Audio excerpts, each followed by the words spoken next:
Olá, seja bem-vindo ao vídeo de número 2 do tópico 5 de computação para engenharia. Estamos falando sobre comandos de repetição. Eu sou o professor Daniel Guerreiro e Silva, Departamento de Engenharia Elétrica da UNB. Vimos até então, no vídeo de número 1 deste tópico, a contextualização das situações em que você precisa trabalhar com comandos de repetição, principalmente através do exemplo aqui do problema de divisão inteira através das operações exclusivamente de soma e subtração, que a gente percebeu, né, que nesse cenário, se eu quero implementar um algoritmo desse tipo, assim como outros que vão aparecer em exemplos futuros, a gente precisa realizar uma repetição de operações. Aí, no caso, né, as operações de subtração do dividendo pelo divisor e de contagem e acréscimo do valor 1 na variável conta. Muito bem, neste vídeo agora, a gente vai ver uma primeira forma dentro da linguagem C++ de implementar uma operação de repetição, implementar uma estrutura que permita a gente repetir comandos. E essa estrutura é justamente este comando aí, o comando while. O comando while, a palavra dele já diz qual é a ideia, é que você, enquanto uma determinada condição for verdadeira, execute um determinado comando ou um bloco de comandos. Então, você vai expressar justamente aqui uma condição. Esta condição é uma expressão lógica relacional, assim como parecida com expressões lógicas que a gente já estava usando, por exemplo, para construir comandos condicionais, comandos if, e essa condição, enquanto ela é verdadeira, o grupo de comandos delimitado por chaves, caso seja um grupo de comandos, vai ser executado. Então, você tem a execução desse grupo de comandos, daí volta-se para o teste da condição que a gente chama de condição de repetição. Se essa condição de repetição continua verdadeira, você volta para a execução de mais uma vez esse grupo de comandos, repete o teste da condição, se ela continua verdadeira, vai executar novamente esses comandos e assim por diante, enquanto justamente a condição de repetição for verdade, a condição que você tiver expresso dentro desse campo entre parênteses aí ao lado da palavrinha-chave while. Então, aí a gente pode justamente retornar ao nosso programa de divisão inteira e verificar como é que fica a implementação dele em C++. Aí está cortando um pouco, né, a visualização do finalzinho do programa, mas não tem problema que a gente vou alternar aqui para janela já do Dev C++, em que aí poderemos ver o programa inteiro, completo. E esse programa, claro, está à disposição de vocês no arquivo divisão-completo.cpp, dentro da pasta de exemplos desse tópico no Aprender, na plataforma Aprender. Então, vejam aí, né, que eu tenho a declaração das minhas variáveis inteiras, dividendo, divisor e conta, as variáveis que vão trabalhar as informações para fazer essa operação de divisão. Eu vou aqui ler da entrada padrão as duas informações, o dividendo e o divisor, que eu quero, né, fazer a operação. A variável de contagem, que vai contar quantas vezes cabem, né, aquele pedaço, né, de pizza, né, na minha pizza, ela começa valendo 0. E aí está aqui o exemplo de uso justamente de uma estrutura de repetição, o comando while. Então veja que eu defino aqui como condição de repetição justamente que enquanto dividendo for um valor maior ou igual a divisor, eu entro dentro do meu laço de repetição, ou seja, né, vou executar o seguinte bloco de comandos aí definido. Incremento a variável conta e faço subtração de divisor em dividendo. E não só faço subtração, claro, eu atualizo dividendo com esse resultado. Então, dessa maneira eu vou fazer aquele processo de repetição descrito no fluxograma do vídeo anterior e ao final eu vou ter o resultado, a quantidade, né, de vezes em que divisor coube dentro do dividendo em conta, ou seja, o resultado da minha divisão inteira, e o resto da divisão vai ser a própria variável dividendo, o valor que tiver ficado dentro da variável dividendo e que é menor do que o valor de divisor, pois foi a condição que tornou falsa, né, a condição aqui do while, e por isso ele se encerra e executa o resultado. Então vamos aqui rapidamente compilar e executar este programa.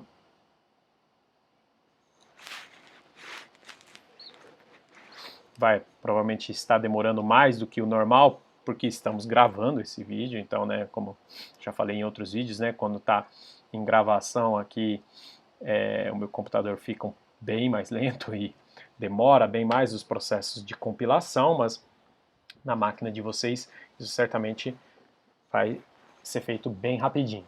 Vamos aguardar. Pronto, compilação feita. Aí agora, se eu, por exemplo, digito aqui 13 dividido por 2, o resultado é justamente 6 com o resto 1. Então, vejam que, né, o processo funciona, né, de uma maneira bem simples aqui, nesse algoritmo, nessa repetição. Vou colocar aqui para vocês agora uma forma para a gente entender melhor esse algoritmo, que é usar as ferramentas de debug do DevC++. Então, como é que eu vou fazer isso? Eu vou mudar aqui o perfil de compilação, você coloca aqui o perfil para compilar em modo debug. Aí eu vou usar esse ícone aqui, que é, né, o ícone da operação de depuração. Mas antes de fazer a operação de depuração, eu vou definir um breakpoint, que é simplesmente eu clico aqui com o mouse na linha em que eu quero definir o breakpoint. E o breakpoint é um ponto de parada dentro do meu código em que eu vou poder ver em tempo real qual linha de comando do código está sendo executada pelo meu programa. E aí posso controlar os valores das variáveis e tudo mais. Então, defini o breakpoint, agora eu tenho que fazer a compilação em modo debug. Clico aqui em compilar novamente, provavelmente vai demorar mais, aí uns segundos até o processo se encerrar, né, por conta da gravação do vídeo.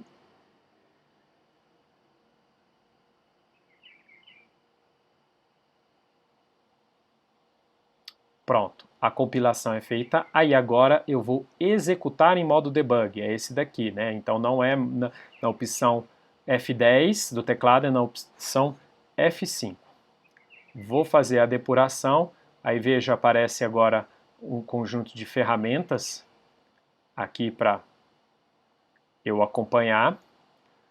O meu programa começou a ser executado, eu vou digitar aqui 13, divisor 2, e reparem ali na tela do editor que ficou azul a linha 14. Isso significa justamente o quê? Que o programa executou as devidas instruções associadas a essas linhas, desde a linha 4, em que inicia o programa, até a linha 13, e como eu tinha definido um breakpoint na linha 14, ele está com a execução parada, travada justamente aqui na linha 14. E reparem, quando eu coloco o mouse sobre a variável dividendo, o que está acontecendo aqui? Eu estou vendo o valor que a variável tem nesse momento da execução. Assim como eu posso, passando o mouse por cima da variável divisor, ver o valor de divisor nesse momento. Aí eu tenho agora um controle passo a passo do meu programa, se eu quiser, né, executá-lo. Então eu venho aqui e faço, né, a execução aqui da próxima instrução.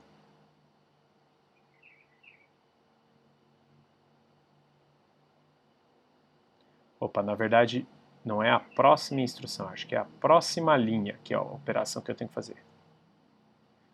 Essas traduções, né, do DevC++ me confundem às vezes, em inglês acho que seria outro termo, mas ok. Então veja, quando eu cliquei em próxima linha, o que aconteceu? Eu entrei no meu laço de repetição, afinal essa condição de repetição aqui ela é verdadeira, dividendo é maior que divisor, 13 é maior do que 2. Então agora, veja, eu colocando o mouse sobre conta, ele mostra que conta está valendo 0. Clicar em próxima linha, se eu volto o meu mouse em cima da variável conta, ela passou a valer 1. Próxima linha, ele vai fazer a subtração, dividendo menos divisor, e atribuir para dividendo.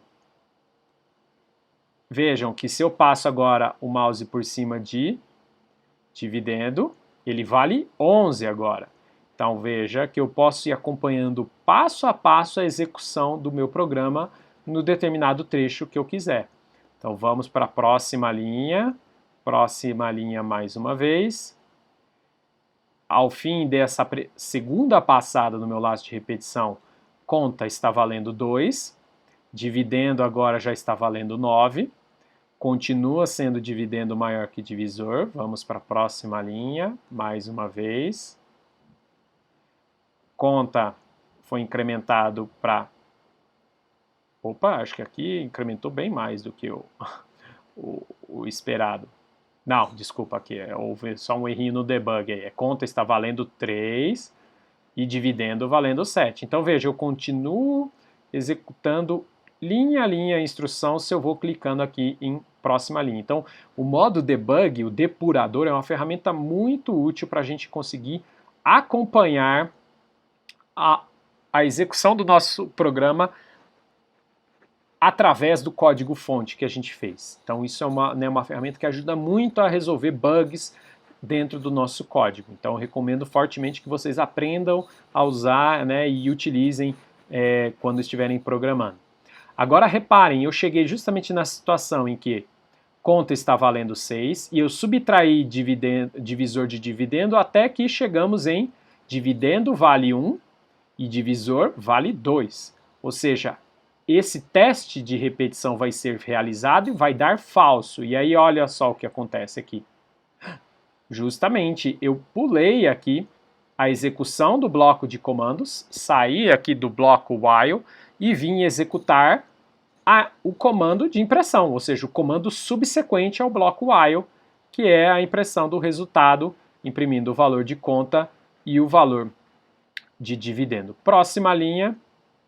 Aqui ele se perdeu um pouquinho, né, o debugger, porque eu quebrei a linha, né, o comando, que é um só, eu quebrei em 2 linhas. Então, às vezes isso acontece, o debugger pode ficar meio perdido, assim, em que linha está sendo executada exatamente, mas não tem problema. Agora, se a gente for aqui, próxima linha, eu acho que aqui no caso ele ficou meio perdido por causa dessa quebra de linhas, mas se a gente for aqui mostrar a janela do inteiro, ó, vejam só, está aqui o resultado já impresso do meu programa. Aí, se eu já terminei a operação e quero, né, se eu já terminei o ponto em que eu quero inspecionar meu código, basta eu fazer, né, o uso do comando continuar aqui, que ele executa de forma direta aí meu programa. Acho que ainda não foi aqui, deixa eu ver aqui se ele vai continuar. Acho que aqui no caso, o debugger, isso pode acontecer às vezes, viu, gente? O debugger se perder um pouco se você tem, por exemplo, um comando quebrado em 2 linhas como esse daqui. Então ele está meio perdido aqui no acompanhamento da instrução, mas não tem problema. Se não funcionar aqui a operação que você encaminhou, né, o comando, você pode simplesmente encerrar a execução aqui pelo botão de parar a execução, ok? Então, muito bem, vejam que aqui está então nosso primeiro exemplo de comando de repetição. Esse exemplo ilustra daí o comando while sendo utilizado e vamos retornar agora aos slides.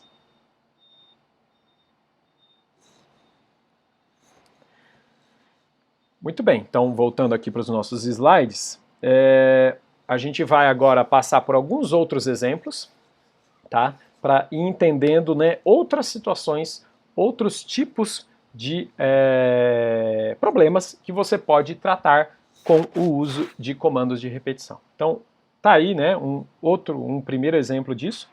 Imagine que eu quero imprimir os 100 primeiros números inteiros separados por espaço. Como é que eu faço isso? Justamente através de uma estrutura de repetição. eu posso usar o comando while e estabelecer uma variável, que vai ser a variável que eu desejo imprimir. Então eu quero imprimir essa variável i, que é uma inteira.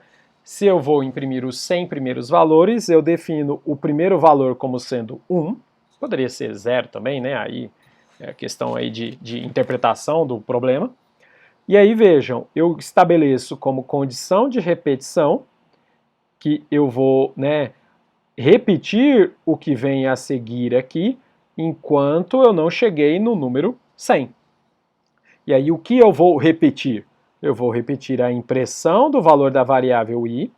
E aí, já que eu já imprimi, por exemplo, né, o 1 foi impresso, eu tenho que depois incrementar o i para o valor 2. Então eu faço a operação de incremento aqui, aí volta-se, né, ao teste da condição de repetição. O teste da condição de repetição vai verificar que o i passou a valer 2 aqui no caso, e aí eu venho e imprimo novamente o valor de i, que passou a ser 2. Imprimi o valor de 2, incremento mais uma vez a variável, volto ao teste, o valor agora é 3, 3 continua sendo menor ou igual a 100, e eu imprimo o valor 3 e vou, né, fazer, né, o incremento dele para 4, e assim sucessivamente os valores vão sendo impressos na saída padrão, até que um momento eu vou imprimir o valor 100. Assim que eu imprimir o valor 100, o que vai acontecer? Aqui a variável vai ser incrementada para 101, e quando se testar a condição de repetição aqui, opa, vai dar falso. E aí o laço while não é mais executado, você sai do laço e vai executar as instruções seguintes ao comando while aqui. Então, esse é um outro exemplo que a gente, né, pode trabalhar com o uso de comandos de repetição. Vamos para o próximo exemplo. Imagine agora que eu quero imprimir os n primeiros números inteiros, onde n é uma informação dada pelo usuário do programa. Ou seja, eu leio, né, aqui, né, então eu faço aqui a leitura do, né, do número de elementos que eu quero imprimir. E aí, ao invés de eu, né, trabalhar com aquela comparação fixa, eu trabalho agora com a comparação em termos de variáveis. Então, i continua iniciando em 1, só que agora, se o usuário, por exemplo, imagine que n é igual a 10, o que vai acontecer? Eu vou ter a impressão dos números até 10 somente, porque, né, eu li esse valor da entrada padrão via teclado, que o usuário me digitou, e aí a minha condição de repetição aqui compara o valor da variável i com o meu n até bater, né, num valor acima de 10. No caso, vai bater no valor, assim que incrementar aqui para 11, vai fazer a comparação aqui, vai dar falso, e aí você, né, para de executar o bloco de comandos associado a esse while e executa os comandos subsequentes. Ok? Outra opção, outra situação. Vamos imprimir as potências de um número. Né? Imprima as n primeiras potências do número 2. Ou seja, né, 2 elevado a 1, 2 elevado a 2, 2 elevado a 3. Então, imagine, né, que você quer fazer essa série aí geométrica de potências. De novo, né, conseguimos fazer isso através de um comando de repetição. Eu vou criar agora uma variável pot aqui, que é a minha base, né, que eu vou, né, fazer a potência. E agora vai vai ter o papel de expoente da potência, representar, né, para qual expoente eu estou imprimindo, aquela, né, potência da base. N continua sendo o meu limite, né, agora, claro, no limite do expoente.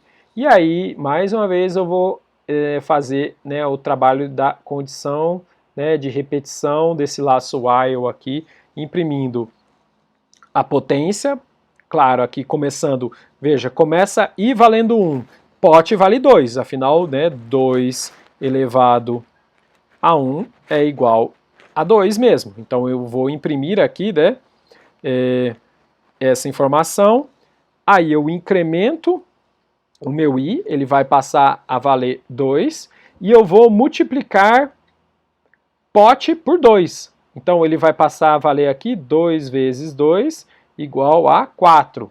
Então, de tal maneira que quando volta a executar aqui a repetição no meu comando while, a próxima, né, impressão aqui, o próximo comando de impressão vai imprimir 2 chapeuzinho 2 igual a 4. Repararam? E aí, em seguida, vou incrementar aí para 3, vou multiplicar o 4 por 2, então ele vai passar a fazer 4 vezes 2 igual a 8, e assim sucessivamente você vai imprimir 2 chapeuzinho 3 igual a 8, e por aí vai até, né, este valor de n, por exemplo, se o n for 10 também, o que vai aparecer no final? 2 chapeuzinho 10 igual a 1024 na sua, né, saída padrão.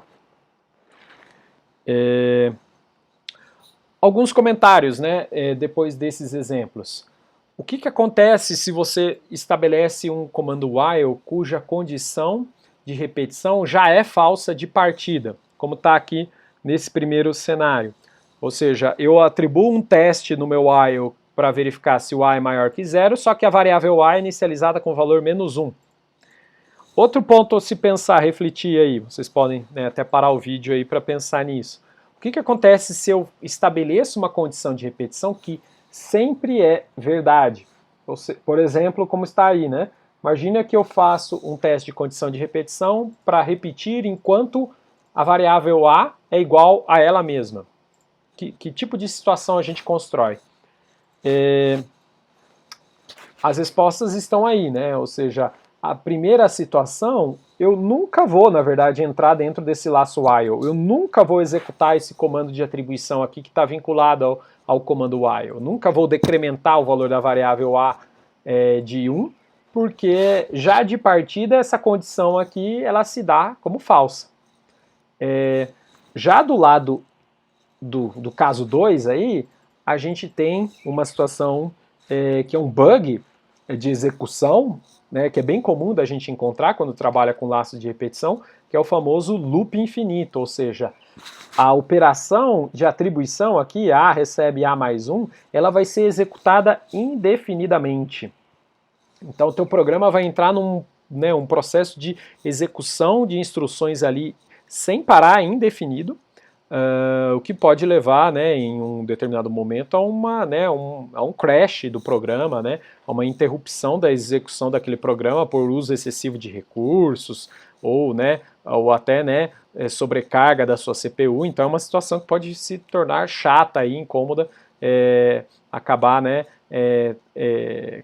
fazendo, né, teu programa capotar, ou também fazendo com que ele fique muito lento, oneroso e também na prática não esteja resolvendo a tarefa a que se propôs. Então, recapitulando o que a gente viu até agora. Este ponto aqui, né, fundamental dentro de um comando while, é o que a gente chama de comando com condição de repetição. Isso aqui é obrigatório, é da sintaxe do comando while, e é comum em vários algoritmos que trabalham com comandos de repetição a gente eventualmente ter uma variável para algum processo de contagem, por exemplo, do número de vezes em que eu vou fazer a repetição, e que essa variável a gente chama, né, de comando de passo, né? Essa operação, na verdade, de incremento dessa contagem a gente chama de comando de passo dentro da estrutura de repetição, tá? E aí veja, a gente expressa a condição pela qual a gente quer que o laço se repita. Portanto, a situação negativa desta condição de repetição é o que a gente chama de condição de parada. Então, nesse exemplo aqui do slide, quando é que a gente vai parar de fazer a impressão na saída padrão da variável i e vai parar de incrementar essa variável i. Isso vai acontecer quando i for maior que n, ou seja, a negação da condição de repetição. I maior que n é o que a gente chama então de condição de parada do laço.